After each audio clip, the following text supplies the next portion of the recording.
안녕하세요. 9월 19일 화요일 아침입니다. 말씀과 함께 새롭게 여는 소망의 아침을 시작하겠습니다. 찰스 스펄전은 용서와 사랑은 주님의 영원한 분깃을 소유한 사람이 행사할 수 있는 특별한 권리다라고 이야기합니다. 창세기 50장 15절로 26절까지 말씀을 본문으로 하여 하나님의 섭리를 인정한 완전한 용서라고 하는 주제로 함께 은혜를 나누기로 합니다.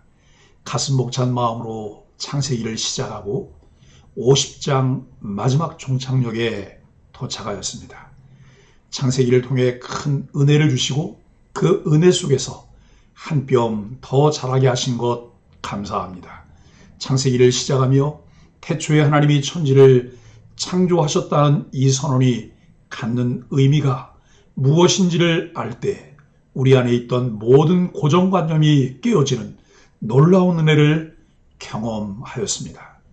그 말씀은 우리의 삶 전체를 바꿀 수 있는 대전제이기도 하지만 창조주 하나님, 전능자 하나님을 믿고 이해할 수 있는 대전제였습니다.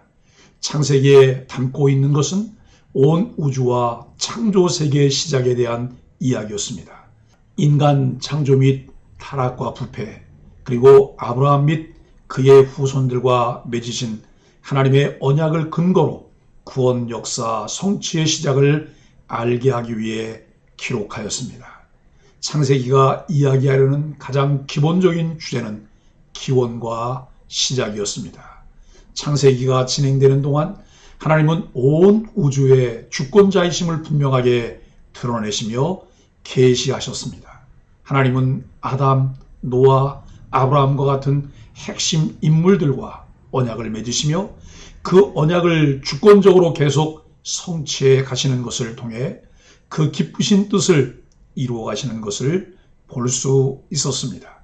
그 계획들을 이루시기 위해 사람을 부르시고 그 사람을 만들어 가시는 과정이 얼마나 세밀하고 신실하게 나타나는지 그 은혜를 형언할 수 없습니다. 하나님의 그 일에 합당한 사람이 되게 하기까지 그 부족함들이 계속 다듬어져가는 모습은 또 다른 하나님의 신비였습니다. 우리는 오늘 창세기 종착역에서 창세기를 통해 우리에게 자신을 열어서 보여주신 은혜에 감사하며 족장시대를 어떻게 마무리하는지를 눈여겨보게 됩니다. 아버지 야곱의 장례를 잘 치르고 형제들은 또 다른 고민에 직면하며 요셉을 두려워합니다. 이에 형제들은 용서하라는 아버지의 명령을 전하고 요셉의 종을 자청합니다. 요셉은 하나님이 악을 선으로 바꾸셔서 많은 백성의 생명을 구원하셨다며 그들을 위로합니다. 창세기의 마지막은 요셉이 이스라엘 자손이 다시 가나안으로 갈 것을 예언하고 죽는 것으로 마무리됩니다.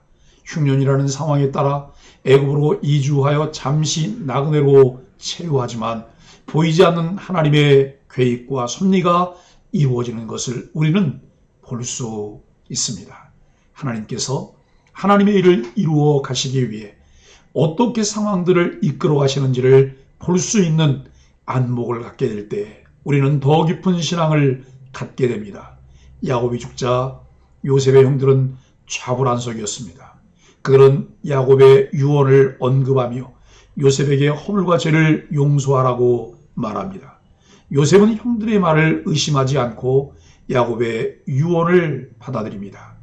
그는 형들의 마음을 안정시키기 위해 두 차례나 두려워하지 말라고 말합니다. 이어서 내가 하나님을 대신하리까라고 말합니다. 요셉의 신앙이 돋보입니다. 요셉은 형들이 행한 일이 하나님의 계획이었다고 말합니다.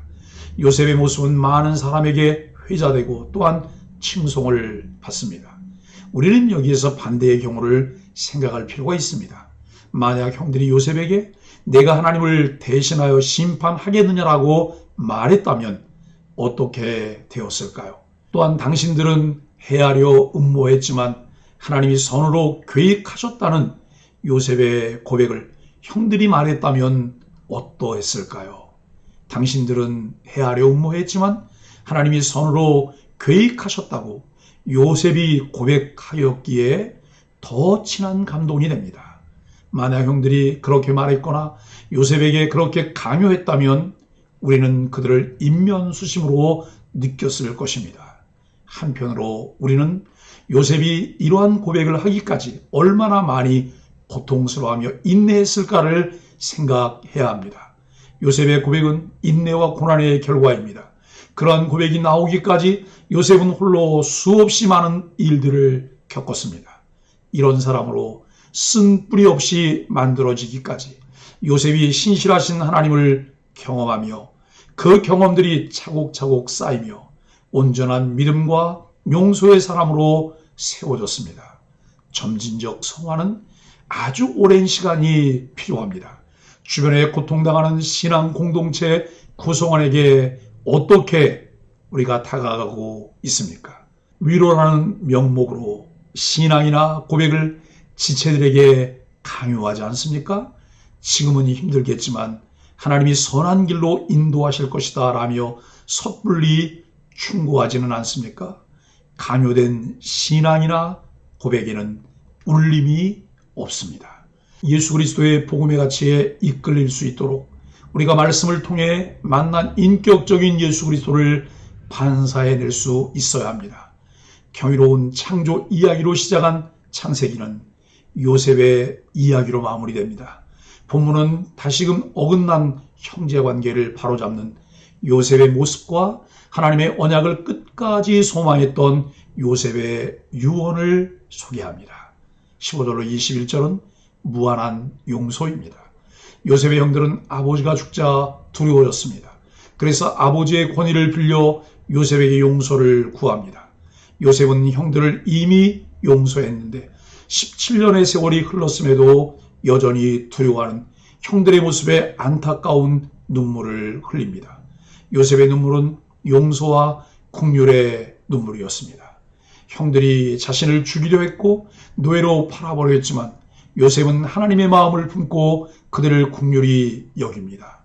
우리도 도저히 용서할 수 없을 것 같은 억울한 일들을 경험합니다. 그때 우리는 공의로우신 하나님께 온전히 맡기고 상대방을 용서하는 데까지 나아가야 합니다. 요셉의 형들은 요셉 앞에 엎드려 종이 되겠다고 고백합니다. 이에 요셉은 두려워하지 말라고 형들을 안심시킨 뒤 자신은 결코 하나님을 대신할 수 없다고 말하며 여전히 그들을 변함없는 형제들로 대우합니다. 요셉은 총리라는 권위를 지녔음에도 결코 교만해지지 않았습니다. 오히려 모든 심판이 하나님께 있음을 믿고 겸손함을 잃지 않았습니다. 요셉은 형들이 자신을 해치려고 했지만 하나님이 그 일을 선하게 사용하셔서 자신을 통해 많은 백성의 생명을 구하는 선한 일을 행하셨음을 고백합니다. 이제 요셉에게 형들은 더 이상 미움의 대상이 아니라 하나님의 계획을 이루는 데 사용된 도구로 여겨졌습니다. 우리의 삶에도 때때로 비극적인 사건이 일어날 때가 있습니다. 그때 우리도 요셉처럼 하나님의 섭리를 믿음으로 어떤 고난과 박해도 능히 견뎌낼 수 있기를 바랍니다. 22절로 26절은 영원한 소망입니다. 요셉은 110세가 될 때까지 살았고 에브라임의 자손 3대까지 므낫세의 손자들까지 보았습니다.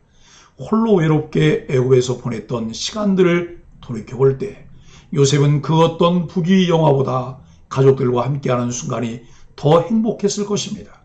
우리에게 함께할 가족과 공동체가 있는 것은 너무나 큰 복입니다. 그 복을 날마다 소중히 여기고 함께 기쁨을 누리며 살아갈 수 있기를 바랍니다.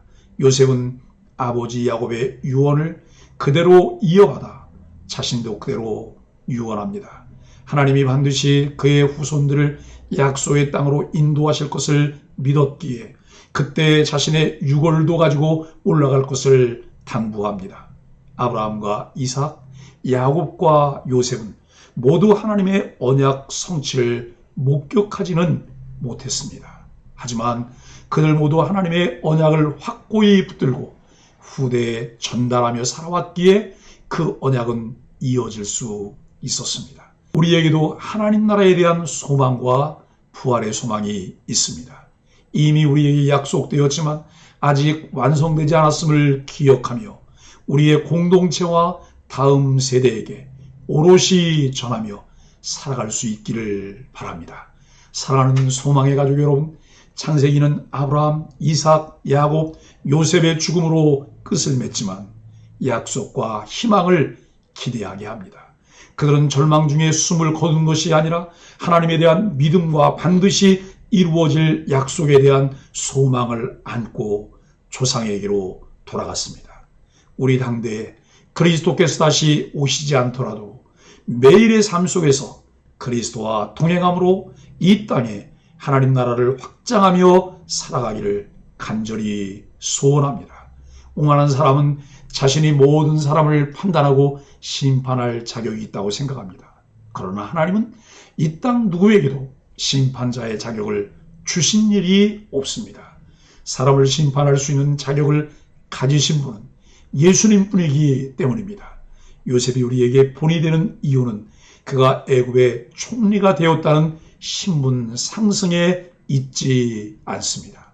오히려 자신을 팔았던 형들을 심판할 수 있는 위치에서도 영적 오만함을 거절한 그의 성품과 태도에 있습니다. 창세기 말씀 묵상을 마치며 한없이 부족하고 허물 많은 우리를 용서하시고 자녀 삼으신 하나님의 은혜를 깨닫습니다. 겸손히 하나님의 말씀을 믿음으로 받아들이고 온전히 순종하며 하나님의 주권과 섭리를 이해하고 신뢰하면서 예수 그리스도를 닮아가는 소망의 가족들이 되시기를 예수 그리스도의 이름으로 간절히 축복합니다. 함께 기도하겠습니다. 하나님, 원수는 우리를 해하려 올무를 놓지만 하나님은 원수의 어떤 악한 음모도 선한 계획으로 바꾸실 수 있는 전능자임을 믿습니다. 하나님을 신뢰함으로 형제의 허물을 덮을 수 있는 마음을 주옵소서. 주님처럼 사랑하고 용서하는 일에 마땅히 열심을 내는 성숙한 믿음으로 성장하게 하여 주옵소서. 예수님의 이름으로 간절히 기도합니다. 아멘.